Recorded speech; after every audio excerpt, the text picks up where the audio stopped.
room. So while it's very ghetto, we still gonna give the content and the information. All right. So for those of you who are tuning into my channel for the very first time, my name is Tedra Chanel. I do multiple things, but what I am known for on YouTube is law of attraction, manifestation, and mindset work. Okay. And for my tribe who is here, and you see the strange person on the screen, this is Dominique, one of my new soul sisters from Empathic Guidance. She is here on YouTube as well, so make sure that you guys subscribe to both channels. We are both tarot readers, okay? So I know y'all love that, and we have something really exciting. We're not gonna talk about it, but we have something really exciting that we're gonna start to do for you all, so just be on the lookout for that. So we don't really have an agenda. We don't have a plan, okay? We just want to kind of come on here and just go with the flow. So my question for you, Dominique, oh, and also if you guys have any questions, Dominique is monitoring the chat. So if y'all have any questions at any point in time, just throw them out there and we'll, get to them, okay? Okay. So Dominique, what I want to know from you is, how did you start tarot? Well, I started about a year ago. I want to say publicly, I started like last year in June, but I was doing tarot for like family members and close friends since like last year in March. So regardless of what, I'm completely new to it, or what would be new compared to people that's been doing it for a very long time. But how I got into tarot, I've always been really closely connected with psychics. I feel like with every single person, we have like spiritual gifts that just aren't tapped into yet. Mm-hmm. And so I've always been a dreamer, and that was something that I would experience more with like closely intimate relationships. I would see premonitions through dreams, and I would feel things that I couldn't explain, so basically in a nutshell, that's clairsentience. And I don't know what a dreamer is considered. Is that clairvoyant? I don't really consider myself clairvoyant. I consider myself clairsentient, clairaudient, and claircognizant. Mm-hmm. I really don't get premonitions that much anymore, but my feeling is very deep.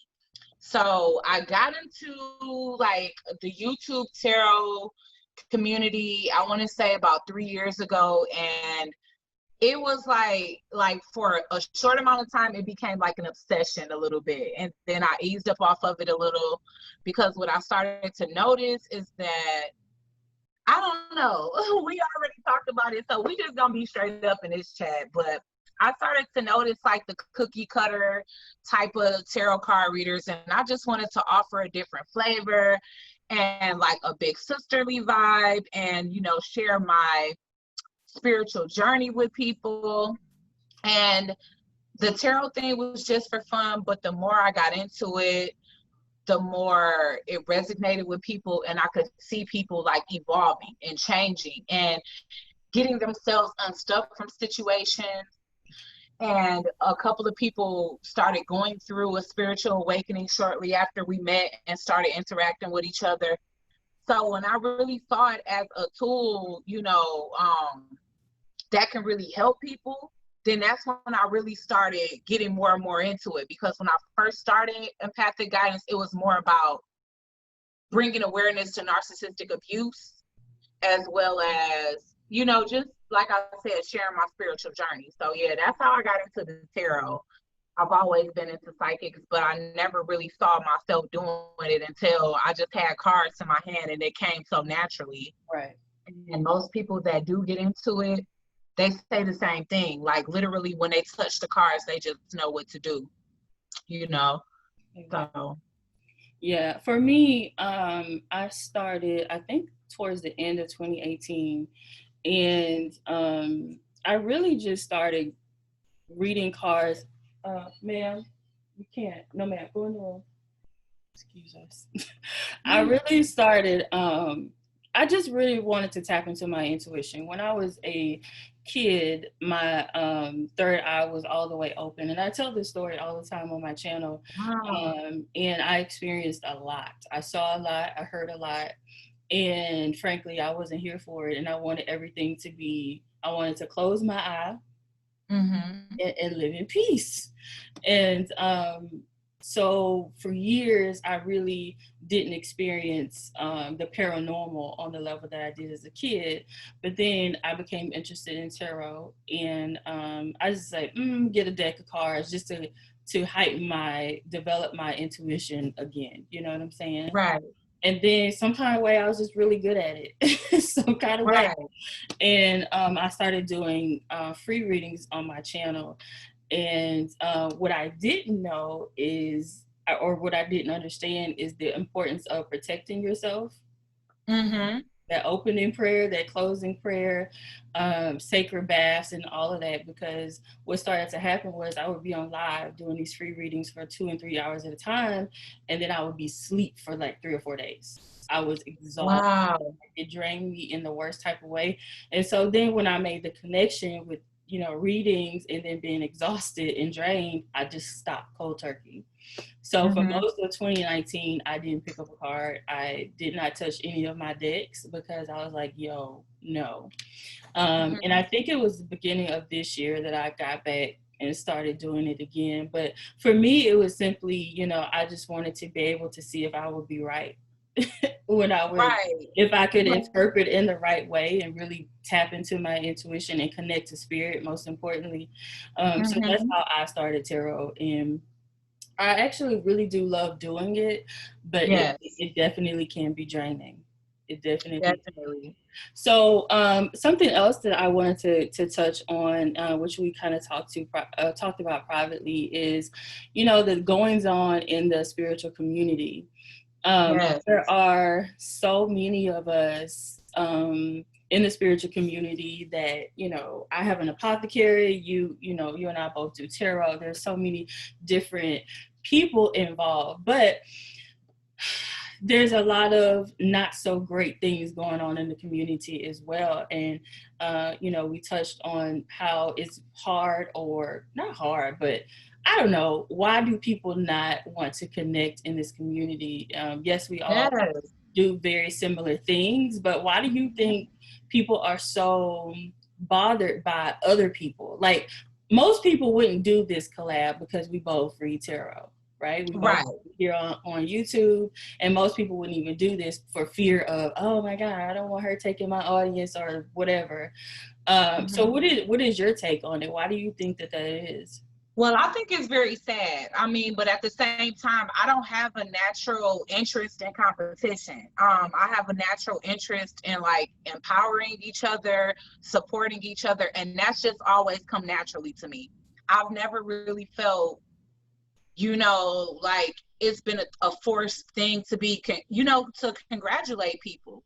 And I feel like people have a big issue with that. And it's kind of contradictory, because in this community, we supposed to be studying high vibes and operating from a right place of ego, because I understand it's like good ways to use your ego and bad ways to use your ego. But I feel like a lot of us preach one thing and demonstrate something completely different. Right. Because there's a lot of people that's pointing fingers and calling things lower vibrational, but they're the same people that's with the same agenda. I've noticed that a lot. But I've also noticed both sides of it. I have quite a few tarot card reader friends that show great support. They'll stop by, they'll stop in my chat, they'll like the chat, they'll even moderate for a little while, and then they'll go live. And when I have the opportunity, I'll do the same thing. I'll go and pay them for a reading. I'm a fan of a lot of tarot card readers on YouTube, so it's really hard for me to understand, since naturally that's not my character. But what I get is like, it's definitely an egoic thing where I get like healthy competition, but like, and healthy competition to me would be pushing each other. Yeah, you know what I'm saying? Like just even our conversation today, guys, we've been on the phone for hours before we started this chat. And, you know, she's definitely bringing some awareness to things that I can tweak and twerk to help me. And most people wouldn't do that. Mm-hmm. And so I definitely commend her. And it's like, I don't know, with the YouTube community, what I noticed the most is like a lot of exposure, a lot of negative talk, a lot of people that try to stop your growth, because people, they preach one thing as far as don't have a lack mentality, but then there's also the energy that's combating that of success is finite. This person can't do better than me. Like, yeah, I want people to do good, but not better than me. I don't focus on that. I feel like people that are doing better, or that have reached a certain level of ascension or reached a certain level of expansion when it comes down to their brand, that's inspirational to me, if anything else. I don't see that as a threat, but a lot of people do. So, I mean, like I said, it's kind of hard to understand, like, deeply, to be able to verbalize it, because I don't feel like that. So I'm just kind of observing. Mm-hmm. What is the speaker's name? I really don't want to put that out there, because I don't want to direct the negative energy towards me, because the people that's coming for each other on YouTube, they coming relentlessly. They threatening spells on each other, and that's just not the type of energy I want to attract to my channel. My channel is very much like family based, I want to say. Your name? I mean, I want to say family based. Yeah, we be cussing and we talk about intercourse and intimacy and stuff like that, because that's real life stuff. But my channel is very real. It's not. No, she's asking what your name is. Oh, well, my name is. Oh, I'm sorry. I'm sorry about that. Dominique from Empathic Guidance, y'all. Yes, my apologies. So, I mean, I would like to enlighten you guys on who the actual speakers are, but at the same time, it's like Tedra said, us being readers, and especially readers that actually show our faces, is dangerous, because a lot of people, they don't have the moral compass of valuing another human being's life. So people, they loosely curse and do spell work and hexes and stuff, and it's like, you know, sadly, we have to worry about that. We have to wear protection. We have to constantly banish certain energies or spiritually bathe ourselves to make sure that people aren't trying to put attack on us. And so that's the reason why I feel like I can't speak on it. But I've been seeing it, and it's really heartbreaking, and it's really I want to say heartbreaking, because more than anything, because it's like, dang, like, what if I get to a certain level of success and people want to do that to me? But you can't worry about that either. So yeah, that's true. Like I don't worry about that sort of thing at all, because I know who my ancestors are. I know who my spiritual team is. And I always talk about the importance of protecting yourself. So, you know, before you even get on live, there are certain things that I do now as a reader, to protect myself. And then when I get off of live from doing readings, I have a certain ritual that I do as well.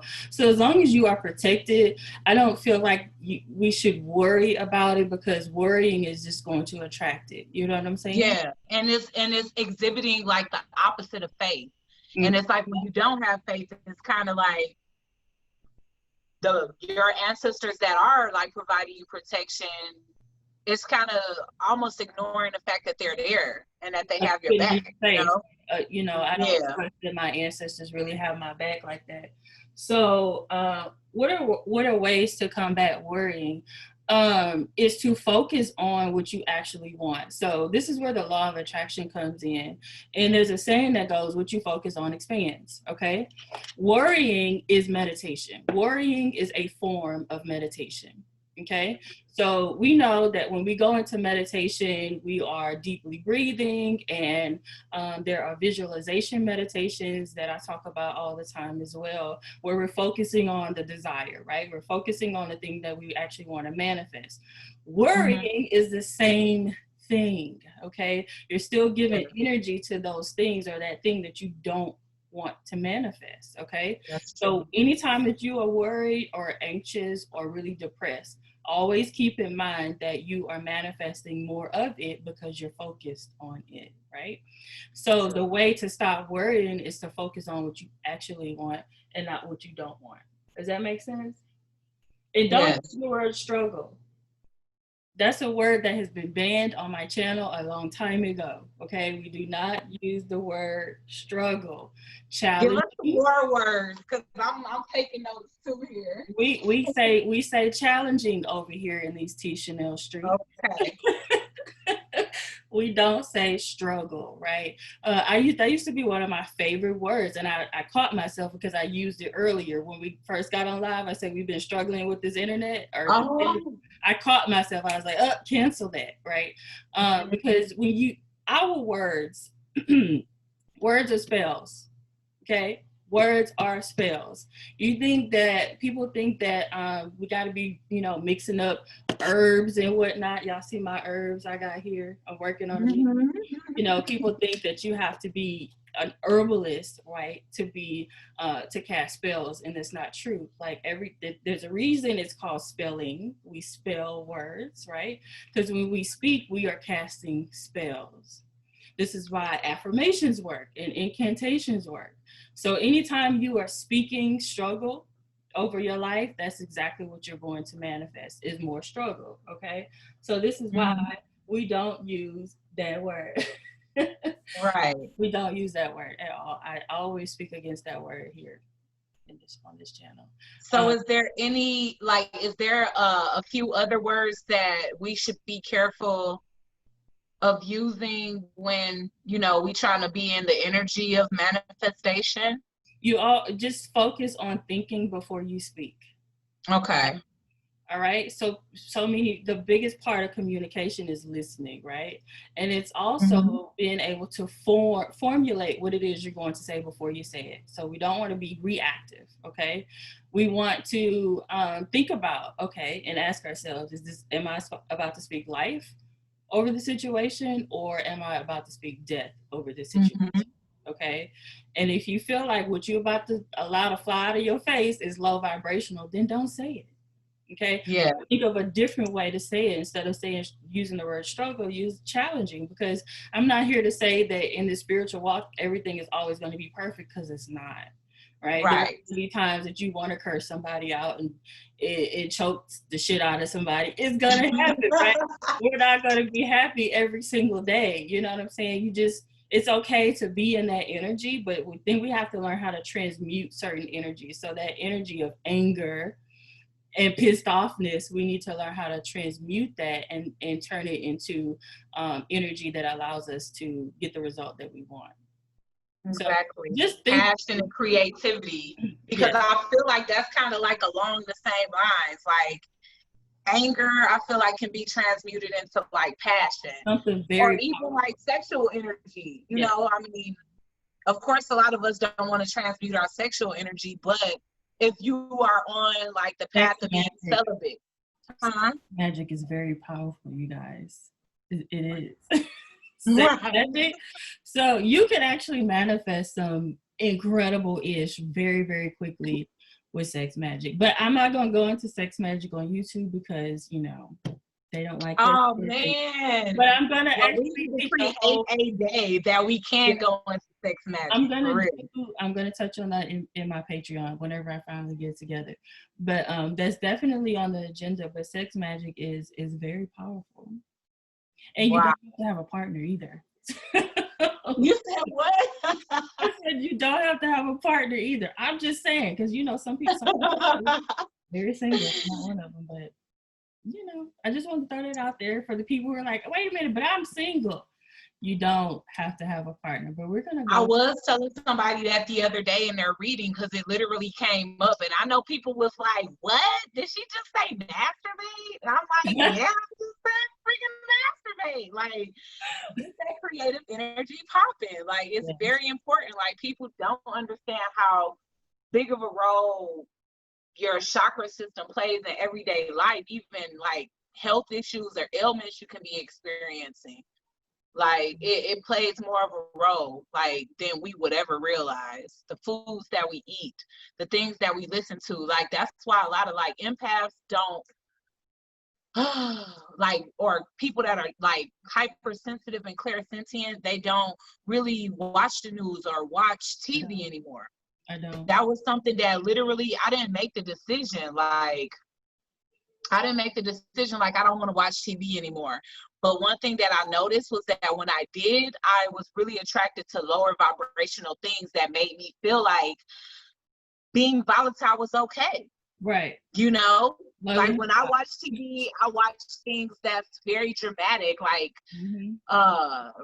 reality TV. Love and hip hop is the worst.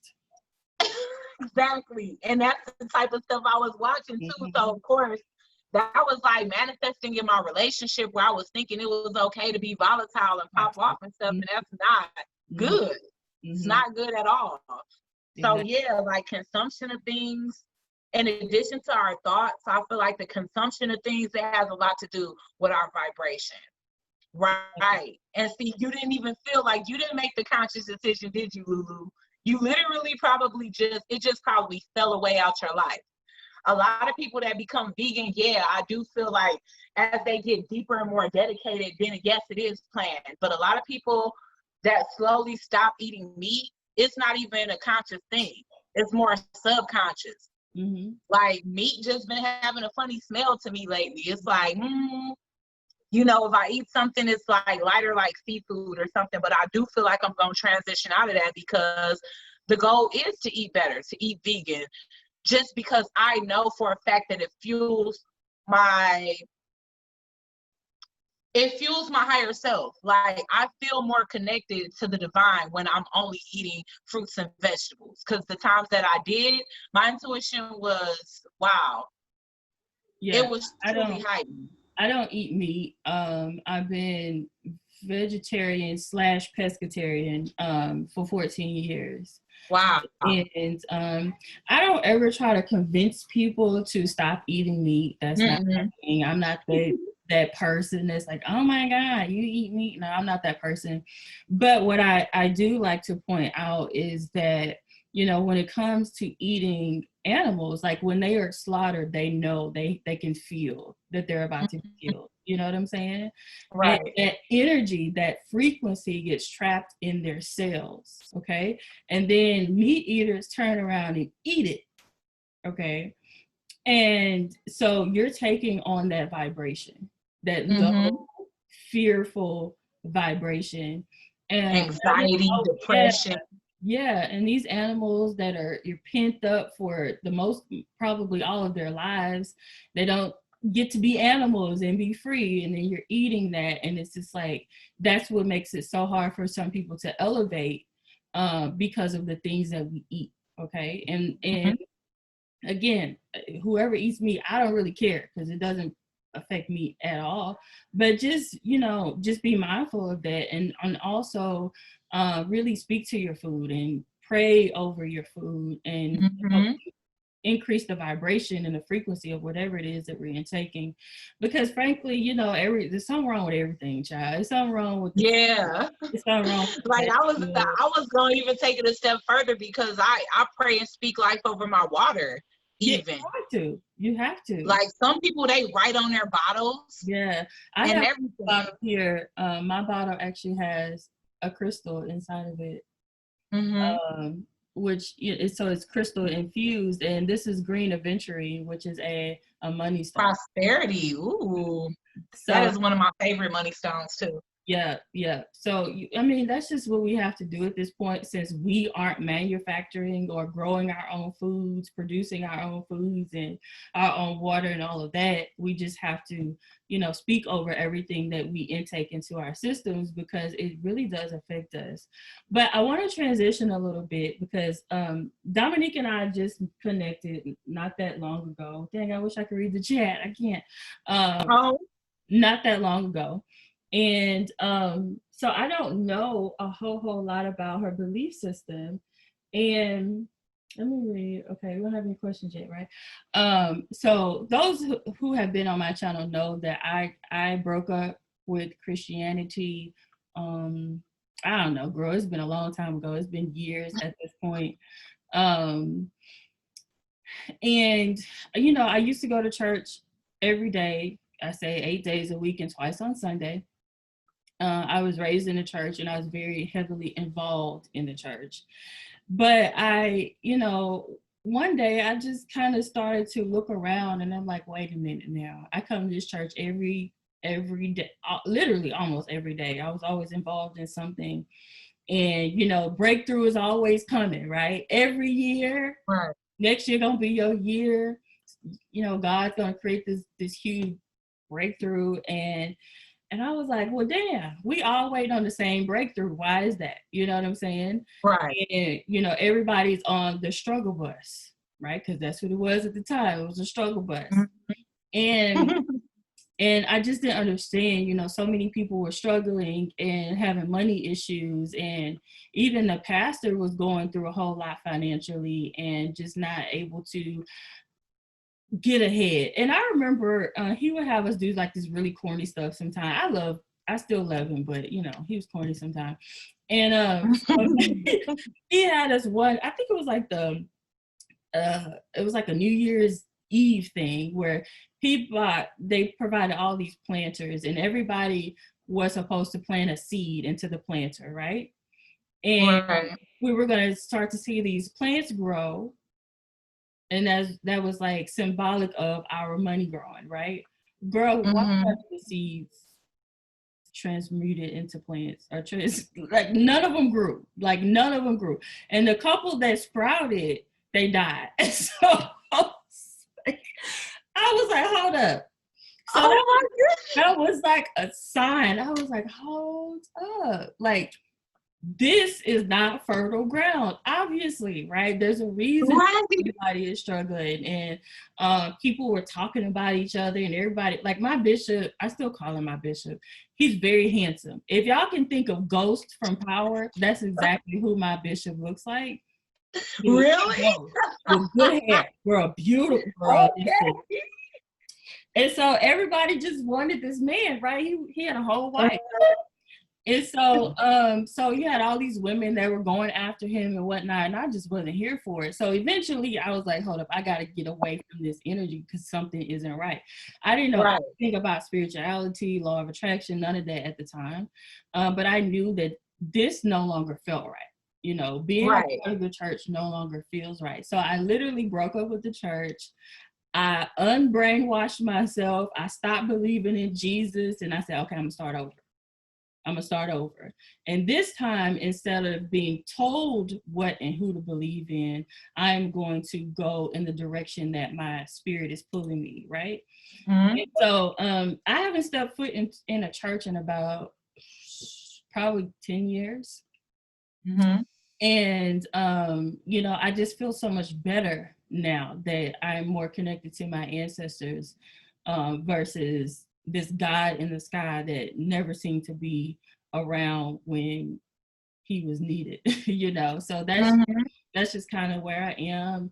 I am no longer Christian. So I said all of that to ask you, like, what are your religious beliefs, if you have any? Well, I grew up I don't even want to say I grew up in a Pentecostal church. I didn't grow up in a church to begin with. Like, I'm not one of those people that know the Bible front to back. I've always questioned that, but keep in mind that I'm an Aquarius, and we naturally I feel like Aquarius and Pisces are naturally they naturally question things. And I've always been that person, and I've always been unconventional, and unbeknownst to me, I've always been spiritual. I can look back on posts and things that I would share and post on social media that was spiritual before I even knew what spirituality was.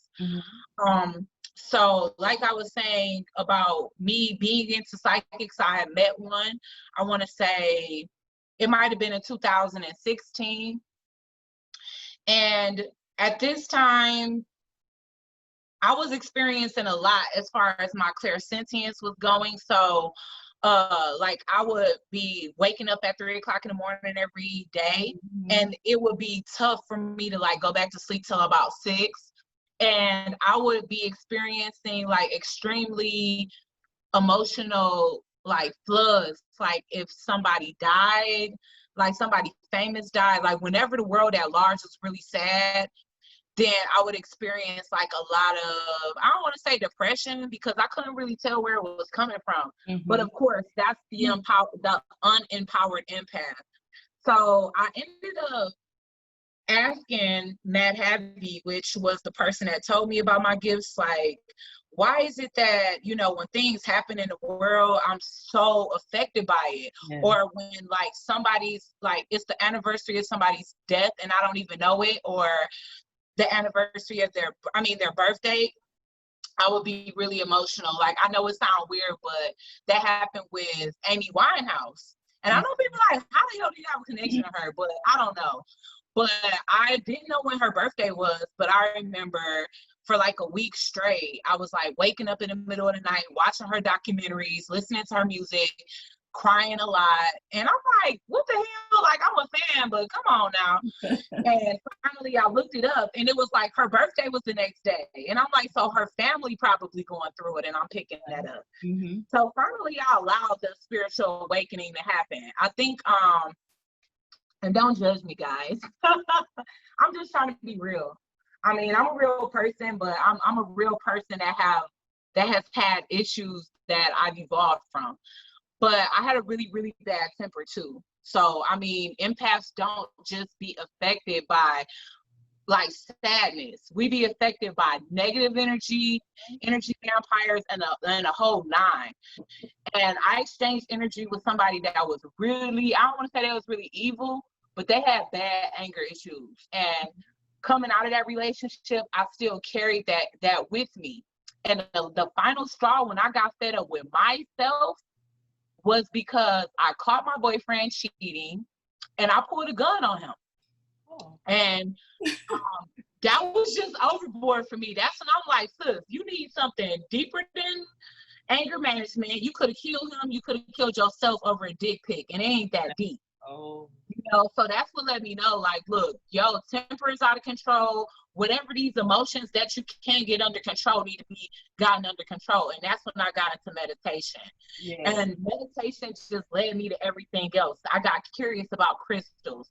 And then it just snowballed. And that's how I became spiritual. Now, where do I place myself in spirituality? I'm still trying to figure that out. Because like I said, I had my spiritual awakening in December of 2018. So that's the end of 2018. So it's really only 2 years.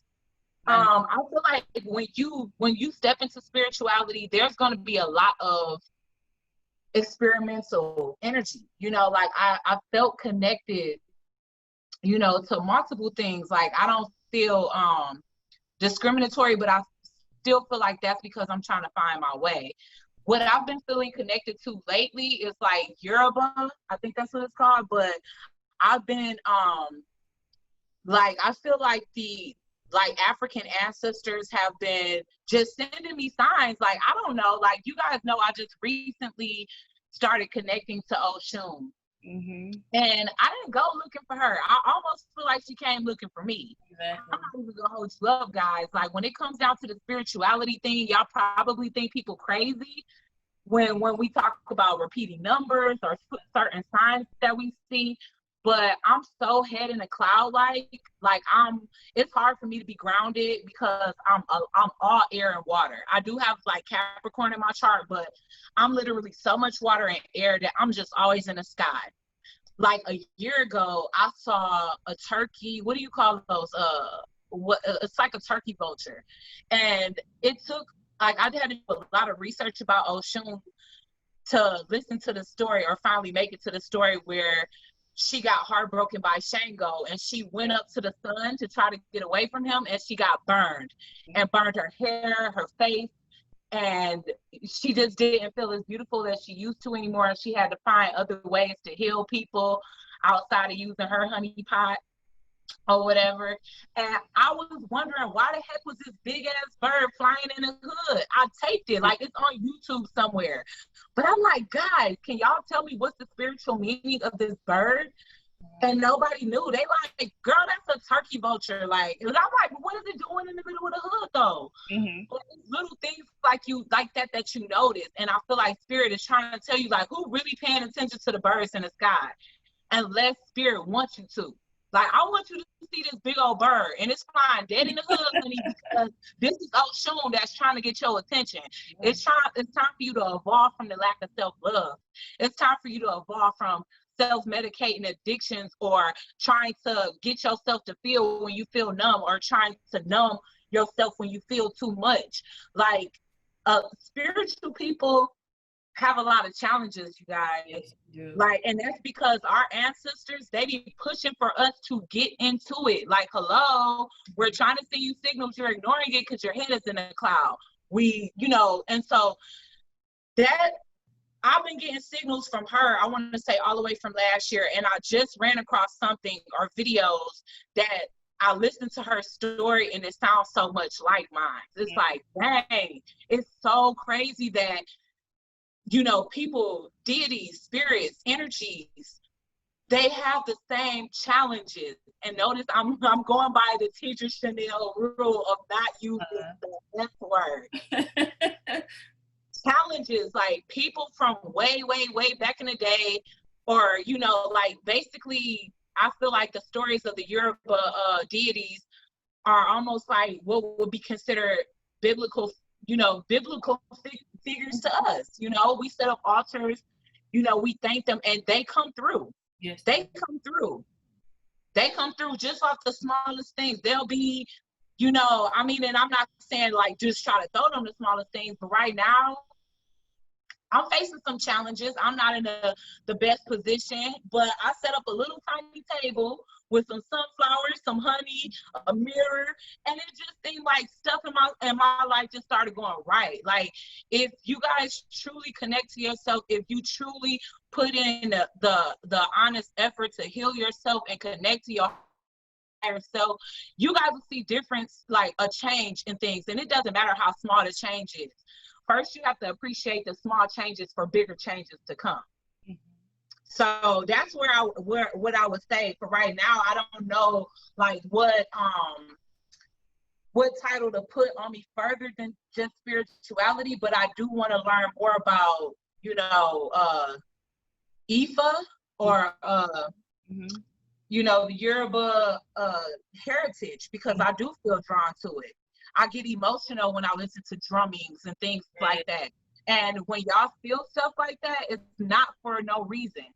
Like, I don't know, like, I haven't studied a lot about Yemiya. I haven't felt drawn to her energy to study her that deeply, because I'm still trying to comb through the fine details of Oshun. But of course, I want to study them all individually so I can have a better understanding as to how they're all connected. Right. But that music came on, guys. Like, I turned on the music. I want to say this was a new moon cycle about 2 years ago. I mean, two months ago. My apologies. About 2 months ago. And I was in the bathroom, and I put on some Yemiya music. And I'm telling y'all, our ancestors, they love when we dance. When I say I came out the bathroom, Tedra, and it went from a sunny day. I was in the bathroom dancing, just in the mirror, I wasn't even like being serious. I came out, it was flood raining, and that rain turned into hell. Ooh. I was like, oh my God. Like, you guys do not know it's powerful how closely connected to us our ancestors are. Yes, it's powerful stuff. So someone asked, how do we know, find out who your Orishas are, and what have you done to connect to them? Like she was saying, they literally just show up, and it's not so much we just become interested. I didn't know what the heck if I was an Orisha, from an Ogun, from a Shango. I didn't know, and then I just started like hearing about it from different people, and I was like, what the hell is Ifa? And so then I'm a very curious person, and I just want to know. And they'll have ways, these Orishas will have ways of reaching out and connecting to you. And the best way to build a relationship, like she said, is to set up an altar and just communicate with them. I feel most connected with Oya. Now I'm going to tell y'all how this happened. So everybody loves Oshun. I think she's probably one of the most popular Orishas, right? Mm-hmm. So I went on Amazon this was probably a couple months ago, and I was looking for Oshun statues. But then I saw Oya, and I was like just drawn to her. And then I was like, well, who is Oya? And she's connected to lightning and storms and transformation. I was like, yeah, that's more me. I love lightning. I love rain. I love thunderstorms. You know what I'm saying? So I ended up buying both statues. Like, I'm going to get Oshun because I need to connect to Oshun as my auntie because I need to lose this weight. So I need to connect to Auntie Oshun, but I really feel drawn to Oya. So I have both of their statues. I did not take them out yet until we move, and I can actually set up their altars. But what I've been told, I don't know how true this is that you don't want to put them together, like on the same altar. I heard that too. Because we can have it. Yeah, so I won't be doing that, but I feel I don't know, I love the word transformation, you know, and that's something that always helps people to do is to transform. So I don't really know who I'm connected to, but I would say this: if you like want to know, you should go to a Baba, which translate into father. As far as I understand, that is an Ifa priest. Right? So you will want to go to one of them and get a head reading, I think is what it's called. And they tell you specifically who or which Orisha is your mother and father. So but do not allow anybody to try to give y'all a tarot reading, because you cannot find out who your head Orisha is from a tarot reading. You can't. Like she said, that's the best way to go. Is going to see a Ifa priestess. Yes. So yeah, that's definitely. But I would suggest studying them all because they're all so interesting, man. Y'all just don't know. Just the story of all of them. Like they had one player guy that literally dated all the sisters, but it's like Shango. Shango. He dated everybody. He dated Ubanani, Oya, and Oshun. Didn't he? Yes, he did. And that's what I be wondering, like, why is it that Oya and Oshun can't be placed on the same? Because it seemed like it would be more like Ubanani and Oya, because Ubanani like literally stole Shango from her. Right. I don't know. But anyways, all of them, it seemed like none of them would get along because they always backstabbing each other for that man. I'm like, man, that's what you call some big D energy right there. All of For real. I was trying to find it. It's in this book. Anyway, I was showing you guys this book. This book touches on the Orishas. It's called Jambalaya. Okay, so y'all can get this book, and it definitely touches. Ooh, let me write that down. So y'all can screenshot.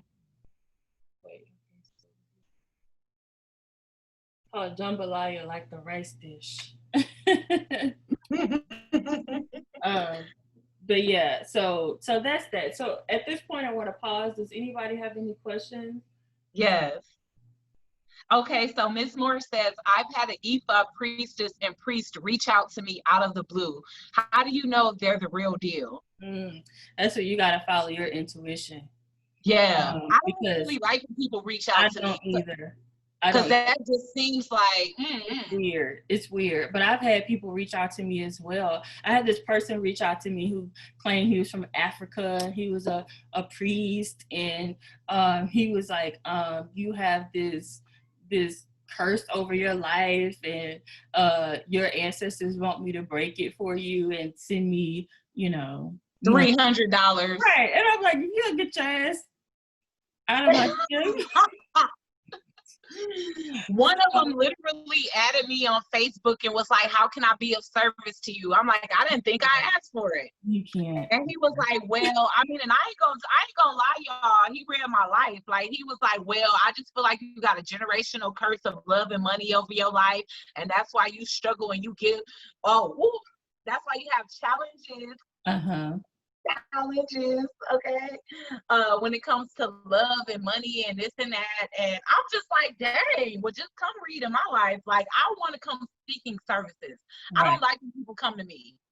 Right. Because that automatically makes me discount them as somebody that's preying on somebody that they feel like have good energy, or is like honest and naive enough to believe any and everybody. Right. Because this was a challenge definitely in the past. Now I'm starting to use my discernment more. Mm-hmm. But I really like attained like this childlike energy all throughout life, where people can just tell me stuff and I just believe them because I'm honest. You know what I'm saying? So I don't know. You can't assume that everybody's honest. Yes. So you definitely right, Miss Moore. And I would honestly, I would go seeking one. I wouldn't allow somebody to just come in and do something so serious. No. And so the Baba that I'm going to be going to, we're just trying to connect our schedules. My daughter went to him, and so it was able to vet him and say that he's the real deal. But he came highly recommended as well. So I would say seek out and just ask around, and follow your intuition. If your gut says that this person isn't it, then that person isn't it. But I also wanted to make another point. When you said not to go to a tarot reader to figure out who your Orisha is, mm-hmm. Everybody needs to be careful with tarot readers. Any type of spiritual work, whether it's tarot reading, it's somebody blessing a candle or spelling a candle, like whatever. Everybody needs to be careful. You don't want everybody. We literally tap into your energetic field when we read tarot for you. Okay. When people are doing any type of magic or spiritual work for you, we are tapping into your energy. And so you don't want to lend your energy to just anybody. Yes. And they can totally take your energy and F it up. You know what I'm saying? They could. That's not something that you want to do. I also don't recommend, tarot reader hopping either. Yes, find somebody y'all trust and stick to them. Stick with it, because that's when I think portals start to open and doors start to open and certain energies start to come in that you don't want. You become too susceptible to lower vibrational energies. That's one. And like Tedra said, I have an example of one of my friends. She was also like very addicted to psychic readings and things. And, we had somebody from DR that was doing readings for us, but I feel like she needed them so frequently or wanted them so frequently that she wanted to get like, basically somebody that could do some on the side, and I get a lot of that too. I get people that they want second opinions, which is fine to me. Yeah. And like I was telling Tedra, a person don't even have to dismiss themselves. If I feel like my energy is too confused when I'm reading somebody, I don't want to read them no more.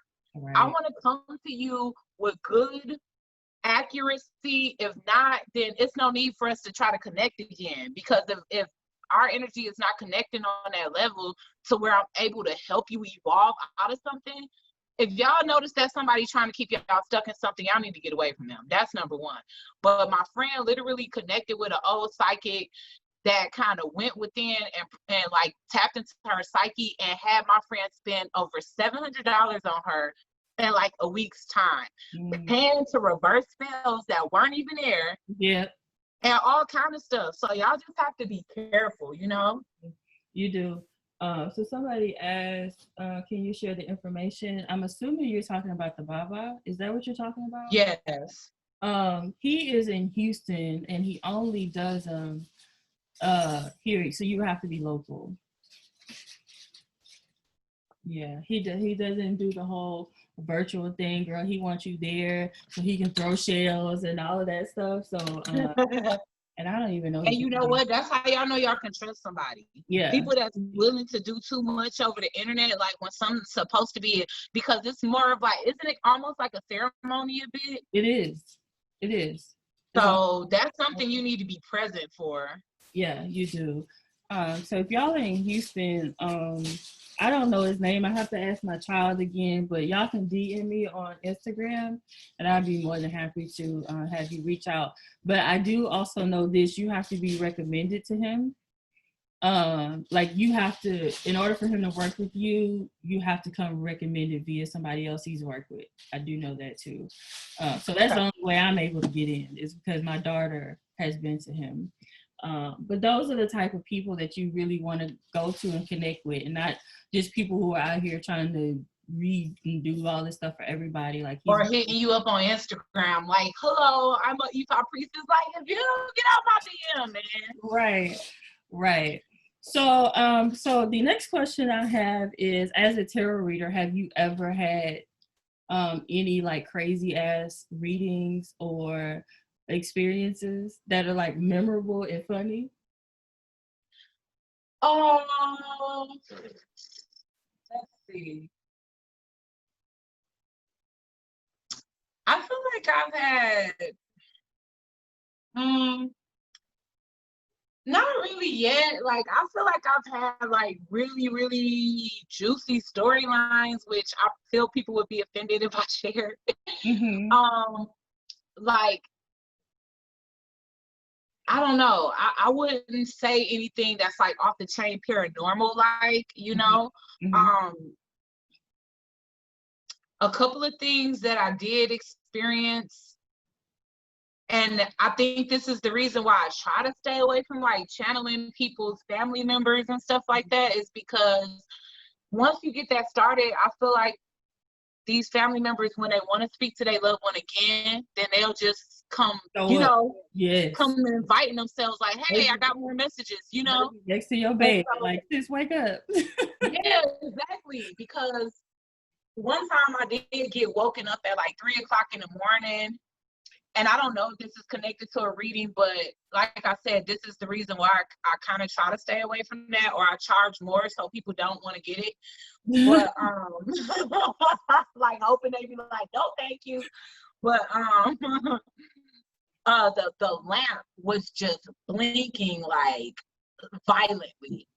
Like, you know, when something has a shortage and you can hear it like ping, ping, a little bit, like it was like, it was going so fast. And I literally had to, I turned the knob and it kept going. I literally had to pull the plug out the wall. Because I was just like, wow, I don't know who that was, but you're not invited here and you need to stay gone. And then another time, I went to the kitchen and it was like the dead in the middle of the night, and I know nobody had been up, because you could just tell when nobody's stirring or anything like that, that they've been asleep for a while. The whole house was asleep for a while. I went to the kitchen to get water. As soon as I stepped foot in the kitchen, the timer went off. And it wasn't set on nothing. Like, I don't know. It wasn't, the timer wasn't set, but it was just going off, and it didn't go off until I got to the kitchen. So little paranormal things like that, but I haven't really experienced anything super crazy yet as far as reading goes. The only thing that really blows my mind still to this day is like when people come back with stories, you know, when people come back with the accuracy, like, girl, you told me I was pregnant, I didn't believe it, and I am. Or, you know, deaths that I didn't mean to predict actually coming true, which of course that's not even if it is them giving me feedback to tell me I'm correct, it's not the best. Like, I don't like hearing that it is true that somebody's child didn't make it, or that their father passed away, or stuff like that. So yeah, it's like you get a lot of feedback and it'll shock you too, even though it's like, okay, I feel that this is accurate. And, you know, you get this feeling within you. Like, I don't know about you, but sometimes you ever like rewatch your videos and be like, I said that? Yeah, I don't remember half of it. And people always come back, remember you said X, no. Y, Z? And I'm like, I don't. What I said, and then I have to go back. When did I say that, sis? And I have to go back and watch it. Most of it I don't remember. People don't realize that, like, when people say channeling or downloads, sometimes you're like literally a vessel. Like, there's been a time that I was giving somebody advice. This wasn't even a reading, but it was some type of transit where my intuition was so strong, it was crazy. And I wouldn't say it definitely wasn't a dark energy. It definitely was the divine energy, because I didn't feel heavy, but my voice was different. And I was talking really fast. And when it was over with, it was like, woo, you know, like, I don't know, but I don't know. I guess maybe this is what Christians experience, what they call the Holy Ghost. I don't know. But it was like when I just got done, I was like, because you can like feel it almost slipped off of you when it's done, using you as a vessel. Yeah. And then the guy I was talking to was like, that wasn't even you. I was like, how did you know? It damn sure wasn't me. Yeah. So that was like the one thing that I would say was memorable, and it was before tarot, and it was literally I think the star Vega was out, and the star Vega doesn't transit, but I think once a year. I think it's sometime over the summertime or something. But regardless of what, I ended up finding out that I was a Vega starseed or a vegan starseed. Mm-hmm. And that could have been why. But my intuition was extra heightened at that time. I was saying a lot of stuff that I didn't understand myself. And I was like, this is so weird that came out of my mouth, because I don't even know what that means. I got to go look it up now. Exactly. Yeah. So yeah, people they don't really understand it. And another thing, and I don't know if you realize this too, but especially for those of us that care about delivering the truth, a lot of times it may sound like we coming off heartless or like we don't care about the news that we delivering. We do, but intuition is not emotion, you guys. Y'all got to understand that we are getting these downloads from people that don't understand, from energies that don't understand what hurts us in the third dimension. You see what I'm saying? Right. All the spiritual realm knows is alignment and lessons and things of that nature. So to them, it's like, okay, move on, but for us, it's like we experience the pain because we in a physical body, exactly. So when we get in download.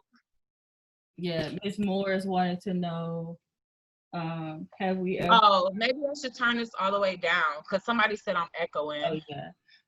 I don't hear the echo, but yeah.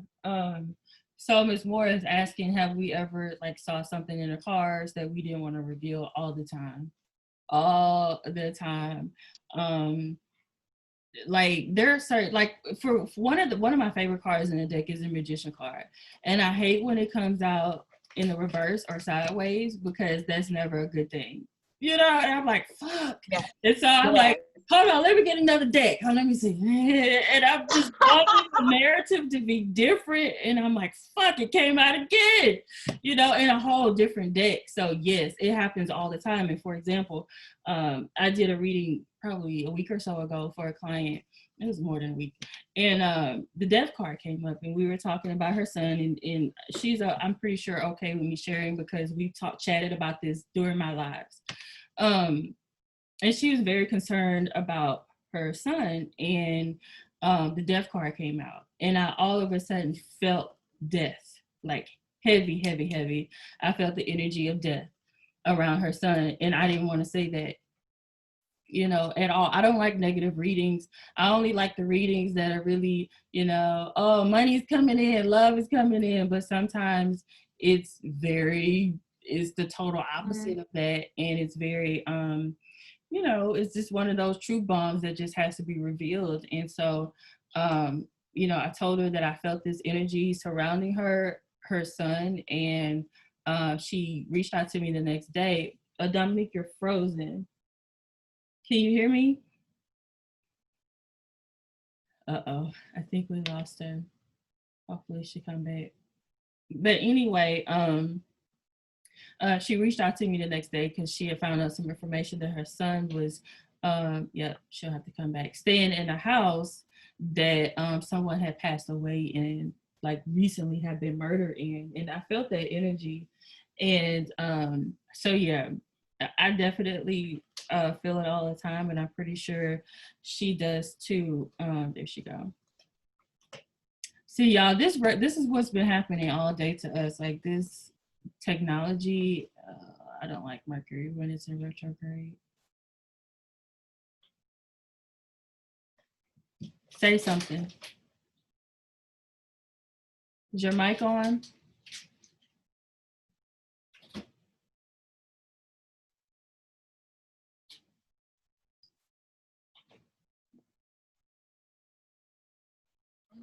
Oh, okay, I'm here. Okay. Yes, you can't hear me. Hold on, let's see. Yeah, it's on. But you're freezing up. Okay, maybe we're back. Oh gosh, let me see. Let me check and see if that's my signal. What's that here? The Wi-Fi is on. Come on, Mercury. Let's not do this.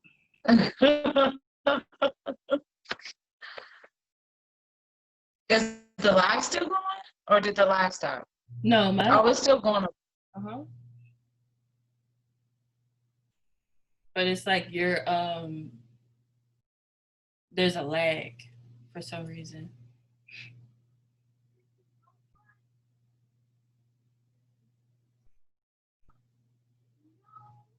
You're connected to the Wi-Fi, right? Yeah, I am. Okay. Well, I can hear you fine now, but the video is lagging. Okay. I just reset it. Hopefully it's going back to normal. Okay. So can you give some feedback on that question? Which is, have you ever uncovered something in a reading that you didn't want to share?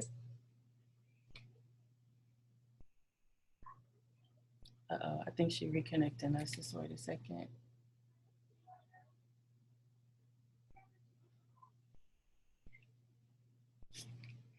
If y'all have any other questions, y'all can put them in the chat. We'll probably be on for maybe another 15 minutes or so.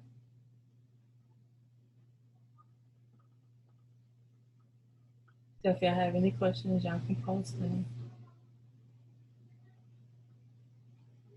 Oh wow, we figured this out over here.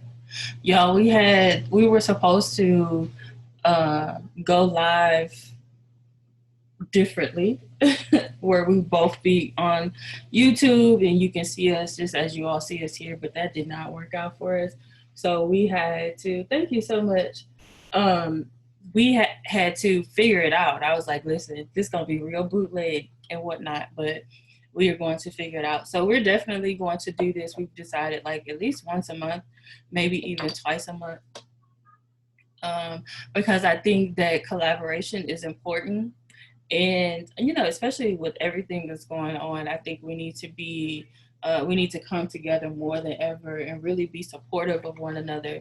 That is very, very important. And so, you know, sometimes we like to wait on other people to provide the platform, you know, and say, well, you know, I'm just gonna wait for somebody else to do this, even though I would really love to start collaborating with people, but I'm gonna wait for that person to reach out to me, or I'm gonna wait for somebody else to create, you know, open up that door. And I was like, F it, I'm gonna just do it myself. You know what I'm saying?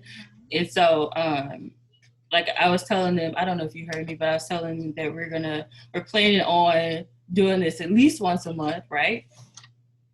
Next time we'll be on Dominique's channel, and we'll just kind of alternate each time that we come together. And we do have something really cool that we're gonna try and bring to you guys. I can't wait. This is Zoom right here, but I couldn't figure out how to go live from Zoom to We are YouTube. though. We're gonna figure it out.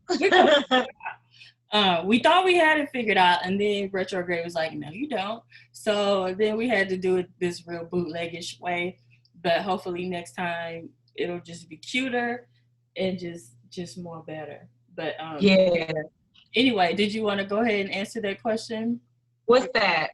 Has something ever come up in the cards in the reading that you didn't want to share? And how did you? Just mostly, like I said, miscarriages and deaths, to be honest with you. Yeah, when I see death, I don't want to say it out loud, mostly because I'm like, you know what?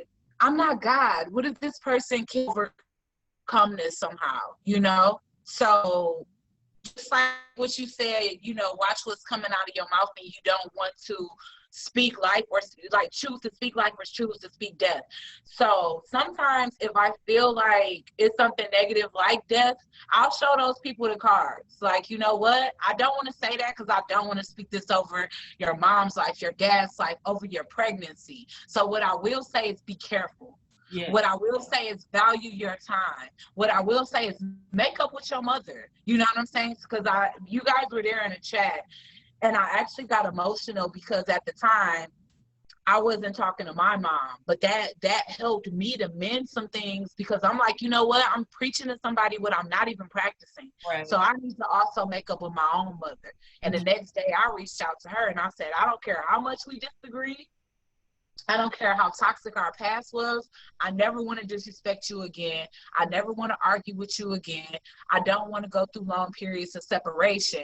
We need to mend whatever it is that has us in separation. So I do feel like things help us a great deal because we learn through the experiences of our own as well as others. But yeah, seeing death in the cards, that's something I don't like to announce. And I also feel like people don't like me to announce it. So again, like I said, I'll literally just show the cards, right, and allow them to put two and two together, and hope for the best. Hey, Jada.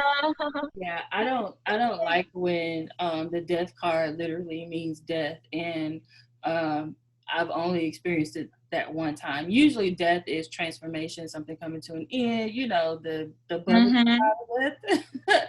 Exactly. The non-permanent side of death, the death card. But when I felt at that time, it was very, very heavy, and I will feel people's energy.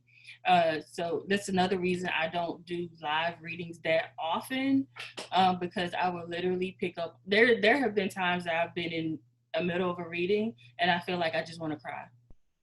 I just want to break into tears. You ever feel that?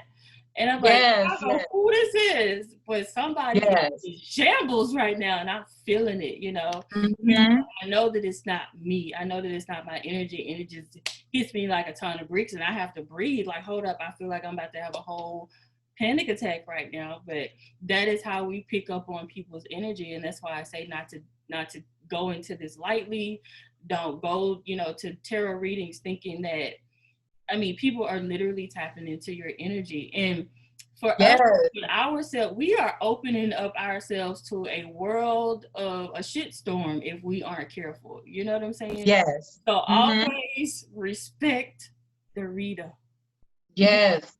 Don't want to. Yeah, that's one thing that people didn't understand. I feel like a month ago when I would tell people don't talk or don't comment or don't ask me questions while I'm reading for somebody else because it can throw off the accuracy. Number one is just rude. Like, why are you asking questions when you see me in the middle of interacting with somebody else? Just wait till I'm done. But number two, people don't get that energy for us is very grabby. It's like a child. It's like when you on a phone, on an important phone. Talking? Yeah. Mommy. Yeah, that's true. Oh, I got a package. Uh-oh, we froze again. But y'all, that is very, very true, what she is saying. So, when we put ourselves out there and we do these readings, we're opening up ourselves to things that we don't necessarily want, if it comes at us the wrong way. Hello. When you're trying to have a conversation with people, but it's 6 other people talking to you at once. Right. And you just like seeing one person talk at a time. So yeah, a lot of times, and that's something else I'm getting under control, because sometimes I even let stuff like that still to this day affect my mood. Well, not still to this day. I want to say about a month ago, I started getting it more and more in check, because now I don't let the angst build up, because that can cause a lot of angst or anxiety within a reader. Like, people do need to respect readers, respect energy, respect others, because it's not even just about me. It's because I want to deliver an accurate reading to this person. And if I look up and I accidentally read another person's question, then that can translate to the cards as well. Mm-hmm. Yeah. And to add on to that, respect the reader part is that don't be going to people asking all the time for a free reading or wanting a free reading or can you just pull one card or whatever, because we are very vulnerable in the spirit when we're doing readings. You get what I'm saying? And so don't think that, I mean, I think it's just very selfish of some people to just want a reading all the time for free, or it's just one card or whatever. There needs to be an energetic exchange, and everybody needs to understand that we are opening ourselves up to a world that most people don't want to. They're probably smart and don't want to really open themselves up to. So just always be respectful of that and try not to pull on the reader's energy so much, you know? Because Jesus Christ, you know, I've been like spamming, all caps, stuff like that. Like, I don't know. Like, I know that sounds so petty, but it does. It's like all caps literally feels like yelling. Yes. Spamming literally feels like somebody like badgering you. Like, yeah. I don't know. Like, you can feel it. You can feel the words, even if it is on the screen. You can feel that. Yeah, and like people that don't get that. Like most of us, we feel like how you know somebody is clairsentient because they don't use the words "I think." You can tell when somebody's empathic or like I said, clairsentient because you will hear, "Well, I feel." When you hear somebody say that, they are very sensitive, and we not saying that for shits and giggles. Like energetically, our field is very tender. And I'm like, one thing I'm taking note from you, like, yes, I pray before I get on the live, but I have yet to start a regimen for after the live. So I'm going to incorporate that now. Close that door. Yeah. You know, it's not just about me. Like, we have children that we interact with and we exchange energy with. I don't have a mate right now, but when I do, I don't want to be transmuting the energy of others onto that person too. So yeah, I'm gonna tell you the importance of closing, what I like to say, closing the circle after I do readings. I think I forgot to do it. It's probably like a week ago. Sometimes I forget that closing prayer, and Spirit always is like, this is what happens. Y'all, listen, don't laugh. I don't need nobody laughing at me. Please don't laugh. But I was literally laying over here on the sofa because I'm a night owl. So when my family go to bed, I'm still out here on the sofa doing some shit, working or whatever. And so I was laying down and I was half asleep. And I literally felt something rub against my thighs, between my thighs, just like this. And I jumped up because I literally thought, I was like, babe wouldn't do that. Once he go to sleep, he out of there. You know what I'm saying? Literally, like if you just rub your head, it felt just like the girl is scared the shit out of me.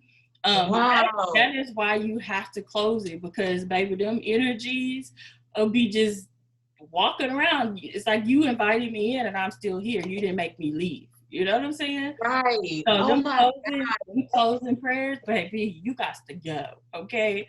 But that scared the shit out of me, and that's probably the like I said, I used to experience a lot of paranormal when I was younger, and I haven't really so much as an adult, like with the feeling of everything. I feel stuff, like I feel energies, and I actually see stuff, but not so much as an adult. But yeah, that scares the hell out of me, like, bruh. No, y'all gotta go home. You ain't got to go home, but you got to get the hell out of here. Leslie Santiago was asking something. Leslie asked, how do you say house with open windows when you start or after you're done? Okay, how do you say? And another thing, do you start from the back to the front of the house? Okay. Okay. So here's the thing about windows being opened, all right? Spirits don't need a door nor a window to come in. so, I mean, if you open up the window, it's like, sis, they literally can come through the wall. So you really, you don't have to do that. I'm not even trying to be funny, but it's like they gonna knock. Yeah, like, hold up. They just gonna roll on through. So, okay, so no, you don't have to open up a window. All right. You always want to start at the front door and you want to walk counterclockwise. So you're undoing energy, right? So you want to walk counterclockwise. You want to open up all of the doors inside of your home. You want to open up drawers, Anything that closes in your home, you want to open it up, okay? And then you want to smoke. So you want to say whatever your prayer is. I like the prayer of Archangel Michael of protection and clearing. And here's the thing. You really need to have sage just kind of permeate the walls for a couple of hours before it even works. So if you just walk it through with some light work sage, you know what I'm saying? You're not really doing anything, okay? So what you need to do is have so much smoke in a room that you can literally see it. It's like a cloud of smoke. That's when you know you've gotten enough smoke in the room, okay? And you need to be able to see it. And like I said, you want to go counterclockwise. So you're going to start at your front door, walk all the way around, and you're going to end at the opposite side of your front door. Continuing to say whatever prayer you choose, but like I said, I like the one of Archangel Michael. And you want to make sure that your rooms are smoky, okay? But if you have a window open, then you're going to have a hard time achieving that level of smoke. But again, there's no purpose of, like if you open up the windows and the doors, it's to let the smoke out after the smoke has done its work, okay? Because you just want the smell to get out of your home. But literally, I don't know who really started that whole thing, open up the windows and the doors so the spirits can leave, when they don't house physical bodies anymore. So they don't need that. Oh, hell. Carmody, my battery.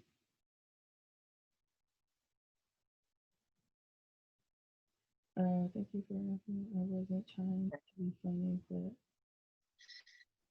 okay. I feel like I had something, but I was like kind of taking notes on that one too, especially with the drawers and things of that nature, because that was something I was unaware of.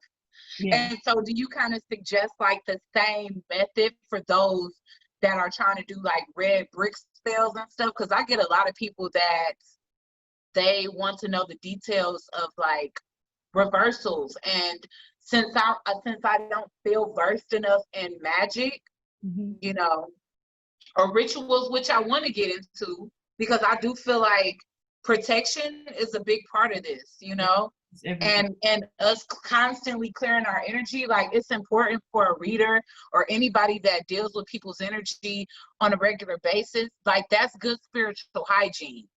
Right. Like, I mean, just like there's sexually transmitted diseases, there's spiritually transmitted diseases. So just like we need to wear a condom and protect ourselves, we need to take spiritual baths. We need to cut certain cords. We need to clear certain energies on a regular basis. Like this has to be a practice. Yes. Like this is not just a, okay, one-time thing and then things are supposed to be good, but yeah. Oh, I hope I didn't offend Leslie. That I've never seen her before. I don't know if she's from your tribe or what, but that's just how I am. I'm very sarcastic and whatnot. So, you know, but you know, what I said was very true. Now, as far as red brick dust, like floor washes and things like that, that's a whole different, it's different from sage. But before I get into that, let me clarify that sage gets rid of all energy, negative and positive. So once you've saged your home effectively, you then want to go in and sweeten up the energy, okay? So you want to go in with Palo Santo. I know you know what it is, but mine is all ashy looking. But this is Palo Santo, also known as holy wood, or you can go in with frankincense and myrrh resin to sweeten up the energy again, because you're literally taking everything away with sage, and you want to go in and add that sweetening energy back in, okay? Now, red brick dust, there's many different ways. You can literally, red brick dust is actually in the fiery wall of protection that I created. Wow. Yeah, it's in there. I don't have one next to me, but you can do floor washes where you put you have the dust and you put it in a floor wash and you wash your home starting from the front door all the way to the back. So it's many different things that you can do with red brick dust. As far as uncrossing and unhexing, that's not something that you really want to get into if you're a novice. Like if you really don't know what you're doing, that's not something that you really want to get into, because you can actually cause wreak more havoc than create more good. You know what I'm saying? So I always tell people to kind of steer clear of that and really connect with somebody who really knows what they're doing, because you can actually do some, you know, make the situation worse. Okay. Yeah. Yeah. And that's for like spell reversals and stuff. Yes. Yeah. Okay. Yeah. Okay, so D. Smith wants to know, how do you deal, for a lack of better term, with friends who operate in a low vibrational state and are very, very negative, but have no idea and are not aware? Well, try to inspire them and encourage them. And if not, take a step back. Let them know that you're serious about keeping your field clear of that type of a vibration. And, you know, you got to choose them or you. You know, if you don't want to continue to surround yourself with lower vibrational energies, then either you can encourage them to evolve, and if they're not interested in that, then you have to no longer be interested in them, especially if you want to keep your vibe high. Exactly. I have literally cut people off.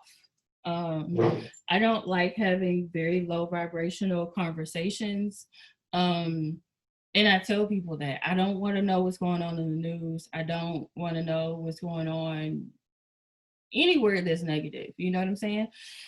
And for that reason, I have no friends. Because that's pretty much how it is. Most spiritual people are loners, because it's very hard trying to keep your energy clear when you're surrounded by people all the time. Yep. And then, like I said, we very susceptible to not just good, but negative energies as well. In fact, probably more susceptible to negative ones, right, because negative is drawn to positive because they want some of that. Right. If it's to nothing but drain or to learn from and duplicate and emulate, you know, we draw a lot of negative energy. So, you know, if we around that. So yeah, I'm with Tedra. It's rare that I have friends.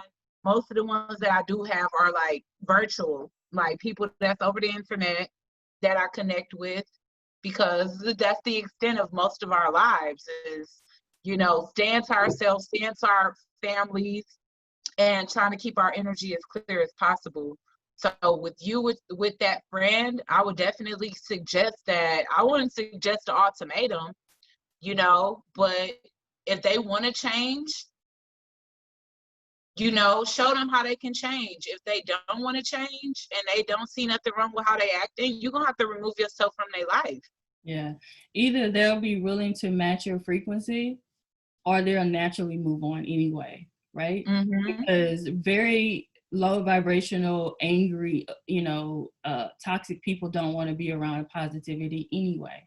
They right? don't. They're gonna start to talk about you. You think you know it all. You think you're better than me, and this, that, and the third. And then they're gonna move on anyway. But I've literally cut people off. But again, that's that Queen of Swords energy in me.